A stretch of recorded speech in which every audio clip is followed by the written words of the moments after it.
નમસ્કાર વહાલા વિદ્યાર્થી મિત્રો, આજના આ વિડીયોમાં આપણે જોવાના છીએ ધોરણ 11 વિષય સંસ્કૃતનું વાર્ષિક પરીક્ષાનું પ્રશ્નપત્રનું પરિરૂપ અને સંપૂર્ણ બ્લુપ્રિન્ટ આજના આ વિડીયોમાં જોવાના છીએ. તો ખાસ વિદ્યાર્થી મિત્રો આ વિડીયોને અંત સુધી જરૂરથી જુઓ. તો અહીં તમે જોઈ શકો છો કે વિજ્ઞાન પ્રવાહ અને સામાન્ય પ્રવાહ બંનેનું એક જ આ પ્રશ્નપત્રનું પરિરૂપ હશે, કારણ કે સંસ્કૃત વિષય એક એવો છે જે તમને સામાન્ય પ્રવાહ અને વિજ્ઞાન પ્રવાહમાં બંનેમાં એક જ જોવા મળતો હશે.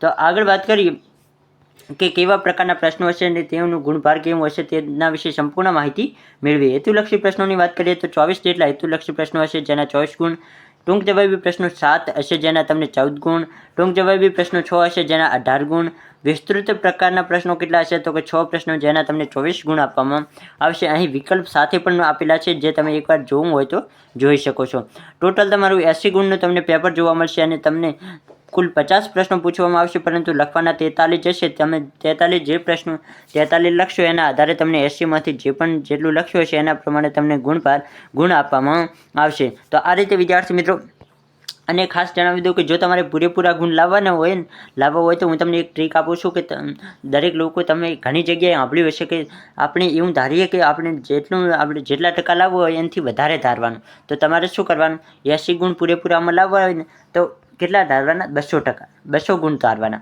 તો તમે વધુમાં વધુ 200 ધારો તો ઓછામાં ઓછા 80 ગુણ તો આવી શકે કે નહીં. તો આ આપણી એક સ્ટ્રેટેજી છે, તો એને ધ્યાનમાં રાખવાનું. તમારે શું ધારવાનું કે 200 ગુણ સંસ્કૃત વિષયમાં ઓછામાં ઓછા 200 ગુણ તો આવવા જ જોઈએ. તો 80 તો આવી જાય. હવે વધુ મજાક નહીં અને આપણે આગળ વધીએ તો પ્રથમ પ્રકરણ 1માંથી 4 ગુણના, પ્રકરણ 2માંથી 2 ગુણનું, પ્રકરણ 3માંથી 3 ગુણનું, પ્રકરણ 4માંથી 4 ગુણનું, પ્રકરણ 5માંથી 2 ગુણ, 6માંથી 2 ગુણ, પ્રકરણ 7માંથી 4 ગુણનું, પ્રકરણ 8માંથી 2 ગુણનું, પ્રકરણ 9માંથી 4 ગુણનું, પ્રકરણ 10માંથી 3 ગુણનું, પ્રકરણ 11માંથી 2 ગુણનું, પ્રકરણ 13માંથી બંનેમાંથી 2 ગુણનું, પ્રકરણ 14માંથી 3 ગુણનું. આગળ વાત કરીએ પછી છે પ્રકરણ 15, તો તેમાંથી 4 ગુણનું, પ્રકરણ 16માંથી અને 17માંથી 3 ગુણનું, 18 19માંથી 4 ગુણનું, 20માંથી 3 ગુણનું, 21 ને પછી તો ન્યાય ને છંદ અલંકાર સંસ્કૃત સાહિત્યનો ઇતિહાસ 8 ગુણનું, આ 2 ગુણનું, શાસ્ત્રીય કૃતિઓ 4 ગુણનું, આ પઠિત જે તમે ભણ્યા ના હોય તેનું તમને 4 ગુણનું પૂછવામાં આવશે. આમ ટોટલ તમને 80 ગુણનું તમારું પ્રશ્નપત્ર પૂછવામાં આવશે. શું પૂછવાનું આવશે તેની સંપૂર્ણ માહિતી આપણે મેળવી અને તમારે બ્લુપ્રિન્ટ જોઈતી હોય તો આપણી ટેલિગ્રામ ચેનલમાંથી તમને મળી જશે. હવે જોઈએ પ્રશ્નપત્રનું માળખું. તમારે સૌપ્રથમ જણાવી દઉં કે આની PDF જોઈતી હોય તો આ વિડીયોના ડિસ્ક્રિપ્શન બોક્સમાં હું તમને એક લિંક આપીશ, તેના ઉપર તમે ક્લિક કરીને સંપૂર્ણ PDFને ડાઉનલોડ કરી અને તમે સારી રીતે તૈયારી કરી શકશો. તો ખાસ આ જે પણ PDF છે એને એકવાર જરૂરથી જોઈ લેવી. તો અહીં છે ધોરણ 11 વિજ્ઞાન પ્રવાહ, સામાન્ય પ્રવાહ, વિષય સંસ્કૃત વાર્ષિક પરીક્ષાનું પ્રશ્નપત્રનું માળખું. તો આ માળખું છે જેમાં તમને સંપૂર્ણ માહિતી આપી છે કે કયા વિભાગમાં કેટલા ગુણનું શું પૂછવામાં આવશે. સૌપ્રથમ તમને 1 થી 3 પ્રશ્નો શું પૂછવામાં આવશે, 8 ગુણનું હશે, શ્લોક પૂર્તિ દરેક અહીં માહિતી આપેલી છે. જે તમારે એકવાર વાંચવું હોય તો તમે ધ્યાનપૂર્વક વાંચી શકો છો. બાકી આ રીતે તમને પ્રશ્નપત્ર પૂછવામાં આવશે. અને અહીં છે ખાસ વિદ્યાર્થી મિત્રો નમૂનાનું પ્રશ્નપત્ર. તો એકવાર તમે જોઈ શકો છો નમૂનાનું પ્રશ્નપત્રને ખાસ એકવાર વિદ્યાર્થી મિત્રો જો તમને ટાઈમ મળે તો સોલ્યુશન કરી લેવું.